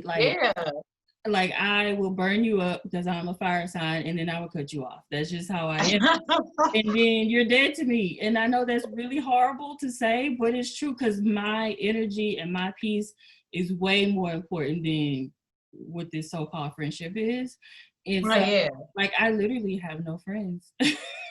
Yeah. But I think as people in the spiritual community, I think that's just kind of our walk anyway, is that a part of our walk is just very lonely, because not everybody's going to understand a tarot reader. Not everybody's going to understand somebody like me who's constantly mixing up herbs and making oils and stuff like that. Like people get afraid of that. They get afraid of that. And you know, they might feel like, I don't know, maybe she gonna try this shit on me, and I wouldn't. Exactly. And then people that are not people that are not like naturally honest, of course, who want to deal with somebody that got spiritual gifts? People that know that their intentions aren't the best, you know, they don't want to be around us because they know we can read their ass like a book. Right. It's one taken. I just wanted to make sure you didn't feel offended, because I know we're not over here making light. We're just making light. I was just trying to clear it up. Yeah. But yeah, no disrespect taken at all. No, it's all positive vibes over here. I'm very blunt and I'm very sarcastic. So Yeah, and I'm an no, Aquarius, so I'm the same way. yeah, Like, so my that's God why I knows. totally Like, got oh it. And I God, just chimed in. I yeah, didn't even think that would. I didn't think about how that would translate at all. yeah, Because honestly, I never even thought about it. I used to stage with the windows and doors closed, and then somebody was like, "Sis, you know them demons just running around the room now." So that made me start opening up my windows. So I was laughing, yeah, really, because it didn't dawn on me until right, she said it. Like, girl, they don't need your permission. Like, they just come straight in. Now, exactly. Yeah, but so you yeah, know, that's why I was laughing at it, because I too, have been on the quest where it's like doors are open or closed. Okay, open. Okay, closed. So now hearing it from Tedra, it definitely makes sense. And so I was kind of laughing, like, why didn't I think of that? That's why I was laughing. and it's You know? because people start to put things out there, and then everybody else runs with it and never really think about it. You know what I'm saying? Right. Like, Or even look it up or question it. right. It's just kind of like, ooh, they know what they talk about. I'm gonna listen. Exactly. So Exactly. And because they're not in, 3D bodies like we are, like they don't need a door to come in or to go out of, you know what I'm saying? So, but it's a very valid question and I get that question a lot. And I mhm. actually recently was talking about saging on my channel. Again, because I know that that's, a subject that a lot of people want to know about as well. So, do you have any questions for me? I think I've been asking all the questions. Oh shoot. Okay, so I have so many questions about the law of attraction, for real, because that's something that I really need to shift my paradigm on, because you know, I feel like to a certain extent I've got the hang of manifesting, but I want to manifest greater. So we were talking a little bit and we wanted to say the conversation just in case anybody else had questions. But outside of visualization, what would you say is outside of visualization and being mindful of what it is that you think and say out loud? What would you say is some of the top important things when it comes down to the law of attraction, and where people are kind of misinterpreting how to use the law of attraction to manifest what it is that they want? Well, okay. So the law of attraction in a nutshell just says that like attracts like, as we said earlier. Okay. Mm-hmm. The law of attraction is always working, whether it's good or bad. People like to assume that when good things happen in their lives, they attracted it via the law of attraction. But the law of attraction is just one of those universal principles Mm-hmm. that is all the time, just like the law of gravity. Like it's always working, okay? And you can manifest the things that you want, or you can Right. manifest the things that you don't want. So here's why people Mm-hmm. feel like they are manifesting on a small scale, because they're able to think about $20 or say that I want to manifest $20 and they manifest $20. What we all first need to do is to go through that healing process, okay? And I keep saying that, and that just keeps coming up a lot lately. So when you are not healed, okay, when you haven't dealt with those karmic energies that are attached, I don't care how much you manifest, you're not going to keep it. It's going to be temporary. You know what I'm Okay. saying? Because your vibration. So let's just imagine a magnet. Okay. Let's just say that this shungite was actually a magnet. Okay. When your magnet isn't always strong or as strong as it should be or could be, when you still are dealing with some karmic energies that are attached, when you're still dealing with soul ties that you haven't rectified, when you're still dealing with low vibrational energy, when you haven't healed, right? So every time you heal, right, your magnet gets stronger. Okay, you Okay. heal from this. Every time you or when you decide to actually get rid of those karmic energies, those soul energies that are attached to your soul, your magnet gets stronger. Okay. Okay. All right. So that is how you are able to manifest on a grander scale and keep it when you keep your magnet strong. Okay. So you're doing Okay. things like watching the news and having these low vibrational conversations. It weakens your magnet. Okay, so when you're magnetizing, like if this was a magnet, things would be stuck to it, right? Things will be stuck to it. But as this magnet starts to weaken, things will start to fall off. And that's why so many manifestations for people are temporary. Okay, because you haven't dealt with the energies that you need to deal with. So anytime, I mean, it's like anything can come in and knock you off. So you can be vibrating high energy, doing real good, and then boom, somebody call you and say something stupid, and then all of a sudden you're pissed off. And then boom, there goes your energy all the way down again, right? Ooh, and, that energy starts to go down. And in order to manifest a house, or in order to manifest a car, you have to vibrate on its frequency. But if you have bullshit that's always pulling you down, you'll never get to that house. You'll never get to that car. You'll never get to that money, because you are allowing outside energies to come in and affect your vibrational frequency. That makes sense? Okay, so I want to give an example and you tell me if this is it. And I don't mind speaking about this in front of people, because y'all know that I keep it real, okay? So one thing that I do think is a hindrance for some reason is a past relationship.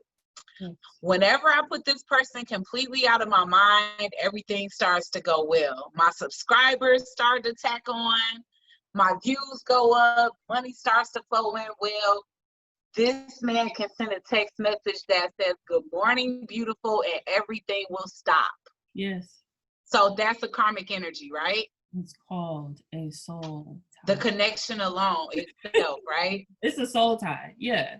It's a soul tie. Oh, man, it's freezing up. Oh, no. I'm freezing now? What the hell? Gosh.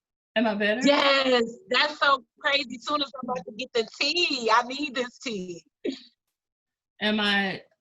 Okay, it's better now. I can hear you again. Okay, yeah, it's a soul tie. Okay. Okay. I talked about soul ties, I think last week. I always say last week, and it's never last week. It's probably 10 years ago, but I think it really was that I talked about soul ties. Yeah, soul ties are very, very real. And if you don't get rid of those soul ties, then it's going to affect your destiny. There are people, there are energies, because we were energies before we were people, right? So there are energies that are designed, were created to come into this lifetime with us to knock us off of our track. Dang. And if you don't recognize that, then it's going to happen very, very easily. You get what I'm saying? And as soon as that person comes in, like you've been experiencing, and then everything falls apart.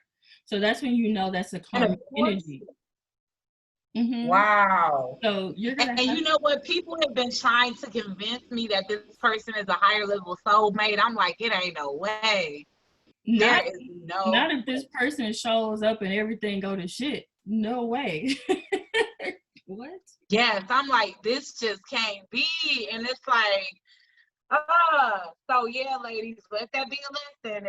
If you guys continue to feel like when you in a healing process and you start to vibrate high and somebody re-enters your life and all of a sudden everything goes back to where it started, not only are you delaying your healing process, but you're also, and I speak this all the time, so I'm so glad that she's giving me the remedy, because of course, you know, this notion was here and this is what made me ask her, but love is very blinding, ladies. That's one thing I'll say. And I know we both run into that because we both tarot card readers, but love is very, very blinding. It's time to start like following your intuition, because my intuition was telling me that.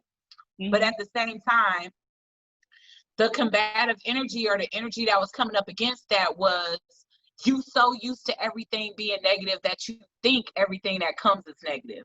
You know, so I have my intuition and the thoughts of me being paranoid or self-sabotaging every situation coming up against each other. Like, is it really bad, or is it what you're thinking? You know what I'm saying? Right. So to hear that from you, that really like gave insight to, that's my intuition. That's not paranoia. Yeah, if this was a high vibrational or high energy soulmate, as you worded it, then everything will start to lift and be brighter. We will have that sun energy coming in, not that energy of everything just starts to fall off. You know what I'm saying? That is an energy leech that comes in and is there to knock you off and to throw you off of your game, so to speak, you know? So that's never a good thing. You always want people to come in and help you to grow and to elevate. And if they're not doing that, then they're not supposed to be there, you know? Let's see. Definitely. Do you think we were able to manifest better if we eat veggies and fruits, or does it matter? It's so hard to change. Yeah, eating cleaner is definitely going to keep you, I'm sorry, y'all. It's definitely going to keep you high energy. And it's definitely going to help with your vibration, but there are so many other things that we need to do. There's so many pieces to the puzzle, but yes, eating cleaner will definitely to help you with, why can't I speak words? Come on, words, will definitely help you to stay more high vibe. Yeah. Yes, fasting. Exclusive beauty, yes, it definitely can happen with friends. Friends can definitely be karmic energy too. Yes, and for me, it's so much easier for me to cut off friends than it is like a love, because like I said, I don't want to just blame it all on my sun sign, but honestly, Aquarius, we don't be liking nobody. So when I love somebody, I be trying to hold on to them, but it be the wrong type of people. Yeah. For real. So any interaction should cause growth and expansion, not like depletion and draining energy. Exactly. Here's the thing, ladies. When we can only attract people into our lives that are on the same level as us. And as women, I don't know why it is, but so many of us feel like when we attract a man or when we manifest a man, then that man is going to be able to heal a wound that we have. You know what I'm saying? Which is not the case at all. Because all you're going to do is attract a wounded man, right? Remember what I said? True. Attract like, right? So if you're wounded and hurt, then that's all that you cannot be half of a person and actually attract the whole person. It's just not going to work like that. So this is why healing and those soul tie rituals are so important before you go into a whole nother relationship, because you're just going to bring the baggage from the previous relationship into the new relationship, and the new relationship is going to be just like the old one, you know? That's true. So work on healing that wound that we feel like men should be able to come in and fix, because it's not going to work. Oh, yeah. And I totally get it, because I'm not interested in dating. And people, they take it the wrong way. It's like, oh, you're such a recluse. Oh, you so mean. It's not that. You know, I feel like outside of spirituality alone, what it is that we want in a person, we should accomplish that for ourselves. Yes. I don't want to be and I don't look at myself as a burden, but I don't want to be it either. I want things in my life to be cleared up, and that should be the main goal of all of us when we're trying to get into our ideal relationship, when we're trying to attract our ideal person, is have we attained these same requirements for ourselves, you know? So whatever it is that I want in a man, I'm trying to become that before I even seek, So, I mean, in this situation, I will say I'm not seeking anybody, but of course, as women, beautiful women, we're going to attract people. I'm just not interested, because I already know that even if a man is good looking on the outside, because I'm still in the healing process, that there may be some glitches still. That's why I'm like, no, I really do want to focus on myself for a few years. And like I said, make sure that I attain the same goals within myself that I want to find in a partner. That's like very important. Not even just like on a physical plane, not even just on a spiritual plane, because a lot of people, they have all of these expectations that they can't even give to their partner themselves. So that's an important thing to think about. Yeah.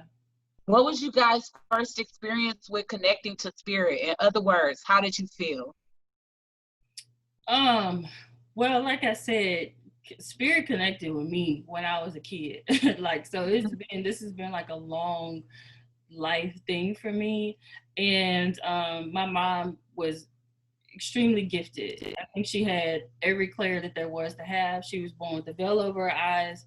And so therefore it couldn't help but to trickle down to her children, right? So my first, well, I don't remember my first, but I would say one of the most memorable ones. Oh my God, there are so many. Oh. So I'll just tell y'all the story about the time I saw a ghost, okay? I was and my tribe has heard this story before, but I was at my grandmother's house with 3 of my blood relatives because they're not family. So, so we were standing in the kitchen, right? And I just so happened to look up, and there was this man standing in the doorway. And I was like, do y'all see that? It was a guy. He had on like this top hat and like this tuxedo, and he was very early 1900s in the way that he was dressed. And so we all saw him, right? And fast forward, we found out that after talking to my mom about it, that it was my grandmother's husband. And shortly after that, I found out that they used to hold funerals in the house, and that there were a lot of energies still within the 4 walls. You know what I'm saying? So this is like one of the most memorable ones. And then also, I'm pretty sure most of y'all have experienced this when you're going to sleep and you feel like you can't move. It's called sleep paralysis. Sleep paralysis, yeah. But you know, mine was like on another level, because with my I would be asleep, right? My eyes would be closed, and then I would start to see like these images of these very dark, demonic energies. And wow. Yeah, I didn't like that. And as a child that's like 10 years old, like that sucks. And so that would happen to me literally all the time, to the point where I was afraid to go to sleep, because every time I would go to sleep, this would happen. And so I would start sleeping in the living room, because my mama wouldn't let me sleep in the room with her. I would start sleeping in the living room. And I was just very, very scared. But I've seen a lot spiritually. I've seen apparitions disappear and then disappear. I felt energies. I've heard energies speaking to me in my right ear. So I've experienced a lot, a whole lot. And that's why I always say, I don't want my third eye to be open. I just want to be able to squint. You just want to wink, like I just want to squint. I don't want it to be fully open at all, like at all. Well, for me, Jada, I've experienced the same as what she spoke on. And you know what's so crazy is that I'm not the type of person to sleep with things like over my head or over my face, but I've only experienced sleep paralysis at times where I had the covers over my head. And I'm like, thank goodness, because I don't know how I would feel if I saw something. So I've experienced sleep paralysis, I want to say like 3 different times. And it's so crazy because I would feel the weight. And so that's how I know. And maybe that's another reason why I know I'm not clairvoyant and more clairsentient, because everything that when it comes to spirit for me is feel or hear. You know, a lot of times I will hear dialogue and people will be like, how do you sound just like my boyfriend? How do you sound just like my girlfriend? Because literally spirit will put the conversation in your head. Yeah. So when y'all be like, girl, you so funny, you up here you know, putting out the whole scenario, well, that's playing in my head. You know, or literally if I say something and it's the wrong thing, it's like, no. You know what I'm saying? So, and another thing, okay, so like I said, with the sleep paralysis, I would literally just feel like somebody's face on the other side of the cover, but the cover would be over my face. Yeah. Or I have felt my back turned. Now, something wasn't over my face, but you're paralyzed, so you can't move. But I felt like my back was turned to the edge of the bed and like I couldn't move. but I felt somebody sit down on the bed because the bed slouched and lean over me because I felt their body and presence come over me, but I couldn't even look up to see what it or who it was. And finally, because you kind of almost got a chance to get yourself out of that trance. And when the trance loosens, I know it sounds like I said translucent, when the trance loosens, then, and you're able to turn around, it's completely like jarring to you, like, why the hell is there nothing there? Because it's literally times that I thought it was like my boyfriend or something like that, or the boyfriend I had at the time. So I feel a lot of things. I feel things like chills. Sometimes I feel like, I don't know, like if I feel extremely happy from somebody's reading because it's a lot of love energy, then it will feel like giggling and tickling. So I'm just like, I don't know, maybe that makes spirit happy. I don't know. But that's why y'all see me get so geeked like a child whenever I'm reading a good love reading. Plus, I like to deliver good news because I get tired of telling people that they man cheating and stuff, or that he ain't coming back. Like when I get some good shit, then that's when I'm like, yes, it's like finally, yes. Yeah.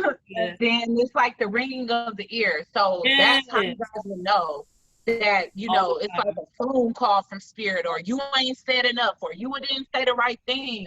Or, hello, like they want to get your attention so you could say more, or say the right thing or something, But you guys, you will experience literal things. And then too, the synchronicities, all of that repeating numbers, y'all, it's not for nothing. That's a universal language, So you guys need to start remembering what it is that you are thinking about at the moment when you keep seeing these same numbers, because different numbers have different meanings behind it. Like for a long time, it was just 11:11 for me. Lately, I've been seeing my birth time, which is 11:55 p.m. And I've also been seeing 1, 2, 3, 4, so 12:34. And that spirit telling me I need to work harder. I don't know what the birth time part means, but when I looked up 1, 2, 3, 4, it's like you need to be working hard on something right now. Don't think you got to be the nerve to be lazy. Like spirit is like a parent. I remember my mama said one thing, and that's broke people can't afford to sleep in. So whenever I feel lazy and I see 1, 2, 3, 4, I know that spirit saying like a parent, broke people can't afford to sleep in. Get your butt up and get to work, So I mean, you just have to pay attention. And that's why people call it a wake, because you notice every little thing. Birds in the sky, the way you feel, your ears, your body sending you signals, little things you're starting to see. These are all signs and synchronicities that have been presenting themselves, but when we're unconscious, you don't notice it. When you're conscious, that's what that means. That's what that literally means, is that you are aware, self-aware, aware of what's going on around you, and less oblivious to supernatural things. You've been seeing 33 and 77. Sevens definitely mean divine timing for me. It could mean something else for other people. Do you have another take? And 30, like threes for me, is like collaboration. It's like this, collaborating, learning and teaching, because I can admit it, this has not been a lifelong thing for me. So learning things from Tedra is very rewarding to me, or just having like a stronger energy that's not coddling, but that's like, sis, you need to, I need that around me, because a lot of people, they don't want to do that. They want to be like coddling so that they can be on my good side. Like, no, honesty, even if it's brutal, is what's gonna get on my good side, because that's what I put out there. So that's what I want to return.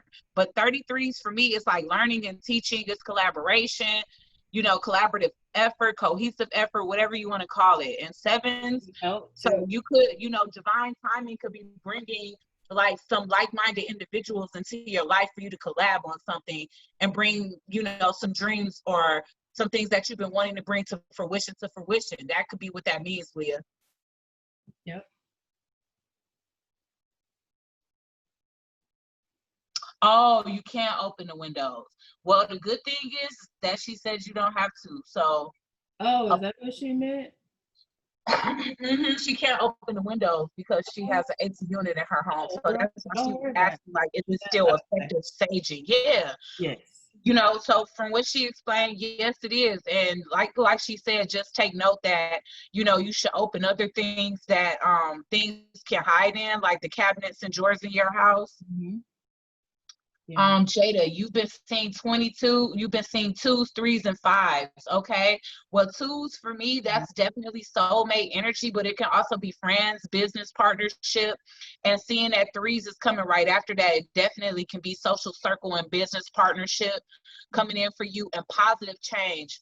Jada, you got your ancestors, your grandmothers that I'll be tapping into, and spirit that's wanting you to get in that boat and get the heck over there in Texas. So you need to be trying to set the tone for that. Because that's definitely something that spirit wants you to move on without delay. Yeah. Or at least, you know, put some emotion. 2s for me are balance. Ooh.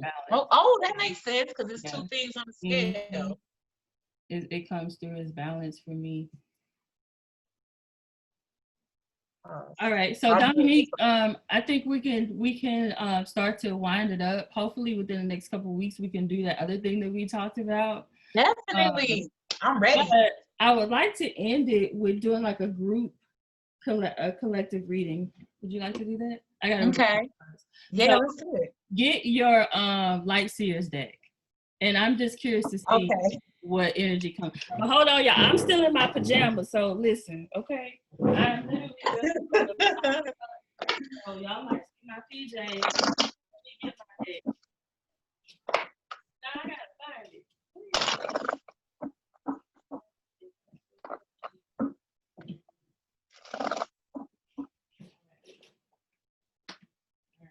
See, I got on my little Target romper. It's comfortable.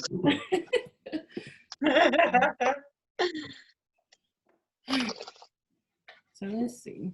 Come on, Kanan.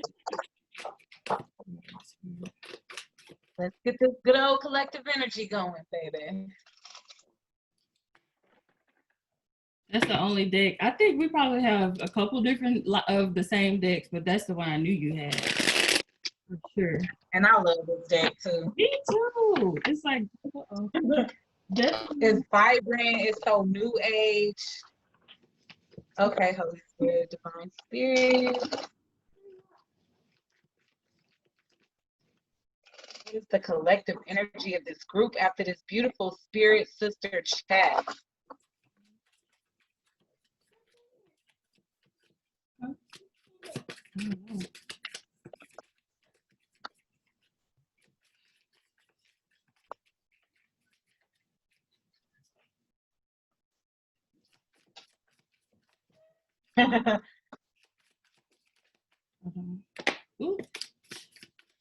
Well, I like this energy already. How many cards you pulling? I'm gonna pull 3, I guess. 3. Okay. All these dang cards keep coming out. Stop. I know it's coming out in clumps too, but the first card that came out by itself was so great. So I want to say that this room is definitely filled with like positive emotions. I will say that. I ain't gonna say what cards yet because we trying to see how close to the same cards we get. Let's see. One more, Spirit, for the collective energy of the group after this beautiful, wow. Ace of, I want to say it. Temperance is on the bottom. Whoa. You said you about to show me what's on the bottom? Look what I got. The high, oh wow. But that is still spiritually balanced. Like you guys feel balanced from this beautiful spiritual session. Okay, what was your first card? I got the Ace of Wands. Look at girl, shut up! No! That was Oh my God. You guys, I'm so geeked. We made y'all feel like this. We inspired y'all. Listen. I'm so happy. Okay, second card. No, the 9 of Cups. I got the 9 of Wands and the 10 of Cups. So we got some wish fulfillment, some family energy coming through. I love it. Wow, that is so crazy. So I got that you guys feel emotionally satisfied, but she got the next card up. Yes, 9 and 10. Okay. And then we got the King of Cups here. So, I mean, I know I'm kind of masculine. I don't know if that's my energy y'all picking up, but I see the King of Cups is definitely a healer, just as well as the Queen of Cups. But I'm so geeked that we both. I cannot believe we got the same first card. That is so dope. And the Hierophant and the Temperance card? Yes. That thing is dope. Yeah, emotional, not emotional, but spiritual balance. So whatever y'all have been doing, whatever you've been feeling led to do, keep doing that spiritually. Keep doing that. Stay connected to your ancestors. I preach that all the time on my channel, to stay connected to your spiritual team. For real. Because people want to know how to connect to their higher selves, and just how to ascend and elevate in this life, and it's staying connected to your spiritual team, because that's what they're there for. They are there to help us. Yes, definitely. Yes, Benita, we are alive. Yeah, so that was dope. That was really dope. I really love that. I cannot believe the Ace of Wands. Now, what is the Ace of Wands to you? Like this card specifically? The Ace of Wands for me, I don't know. Because basically I wasn't focused on like the energy that they got entering in the chat. I was kind of focused on the energy, like how do they feel since we had this talk with them. And I just feel like people feel spiritually fed. Yeah. And at this time inspired. I feel like we gave a lot of good inspiration today. The Ace of Wands for me, it means so much. You know, this is a second card for me, but this is also like deep inspiration, or like people wanting, I feel like when people come off of here, they are going to put to use a lot of the tools that we collaborated and we gave individually and collaboratively. And like you said, it's excellent that the 10 of Cups came up. That would have been beautiful if it would have came up for me too, but I do feel like a deep sense of emotional satisfaction. Like people feel liberated, like whatever it is that we were able to, you know, whatever information or guidance we were able to provide today, which I do feel like, you know, like people feel like they were deeply spiritually led today and led away from like negativity and lower vibrational energy. Also underneath that, I'm getting a 3 of Pentacles. So they feel in a deep sense of like connectivity. This is inspirational for people to want to come together more. Okay. So it's a good thing because we were hoping for that vibe, that we can kind of set the tone for a new vibe where women don't feel like they have to feel threatened by each other. They don't feel like they have to compete, that it's actually healthy and more beneficial to lift each other up and be inspirational in each other's lives, because what you put out, you get back. Like she said, like she's teaching us now, you know? And so with that being said, it's like, treat people the way you want to be treated. Our parents, our grandparents, our forefathers and foremothers didn't tell us that for no reason. It's literally, you will get that energy back. You know, so I definitely do feel like this was the inspirational collaboration for the whole group. It was very healing, very emotionally satisfying, and we all learned a lot. Because I know I took some notes on some things that Tedra said, so I hope you guys took the liberty to do so also. But this definitely will be far from the last time that you see us together in collaboration, okay? Yes. So y'all let us know if y'all want us to do this again. Yes. Give us some feedback in the chat. Even if you're watching the upload of this, like the replay of this, just let us know. And also let us know what topics you guys would like us to touch on as well. Yes, definitely. So leading up into the next chat, we would definitely love to take some suggestions. And even if your suggestion isn't used in the next video, we're definitely going to keep that you know, written as things to do in the future, because we are going to continue to take strides forward to keep this spiritual sister chat going. Like we said, at least once a month, and we're going to try to get a consistent day and time so you guys can know when it's going to happen. But of course, we'll send out reminders too. Yes. All right. So any closing questions or any closing words from our beautiful tribe and soul tribe? Hurry up so you can take it out. Go make sure he's clean that tub right. So she can bathe. Any last question? All right, guys. I have to go make sure he cleaned it properly for these kids. All right. So, okay, cool. So we, of course, are gonna chat offline and figure out, is it clean? When we're gonna do this, I don't know if we want to pick like a day of the week, like every third Tuesday or whatever. I don't know, but we can decide and figure that out and definitely do this more and more. Hopefully, we'll have more people join. What do I call this? The Spirit Sisters. The Spirit Sister Circle. Yeah, I love this. Yeah, amazing. In the future. So anyway, we're gonna go ahead and end it here. I know she got readings to do. I got orders to package, kids to feed. And we will be back here real soon. Okay, guys? You're welcome. We will see y'all later. Bye, y'all. Say bye. All right, bye, guys.